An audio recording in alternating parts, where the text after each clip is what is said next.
ഈ സിനിമയ്ക്ക് ശേഷം സത്യൻ അന്തിക്കാട് ചെയ്ത സിനിമയാണ് മണ്ടന്മാർ ലണ്ടനിൽ. മണ്ടന്മാർ ലണ്ടനിലും ഇതേപോലെ നെടുമുടി വേണു ഉണ്ട്. നമ്മൾ ആ പടത്തിൻ്റെ ഫസ്റ്റ് ഹാഫിലുള്ളത് നെടുമുടി വേണുവും ശങ്കരാടിയും അതുപോലെ തന്നെ ജലജയ്ക്കാണ്. അതായത് ഒരു നാട്ടിൻ പുറത്ത് ഒരു നാടകമൊക്കെ ചെയ്ത് നടക്കുന്ന കുറച്ച് ആളുകൾ ഇവർക്ക് ലണ്ടനിലേക്ക് പോകാനായിട്ട്, അതായത് അവിടെ ഒരു നാടകം അവതരിപ്പിക്കാനുള്ള ഒരു അവസരം ലഭിക്കുന്നു. അങ്ങനെ ഇവർ ആദ്യമായിട്ടാണ് ഇവർ ആ ഗ്രാമം വിട്ടു പോകുന്നത്.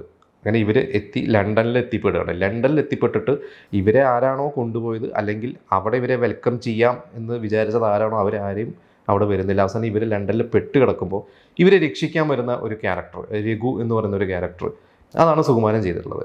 അതായത് ഒരു മലയാളിയാണ്, അത് ലണ്ടനിലെ ഒരു വലിയൊരു ബംഗ്ലാവിൽ താമസിക്കുന്ന ഒരാളായിട്ടാണ് കാണിച്ചിരിക്കുന്നത്.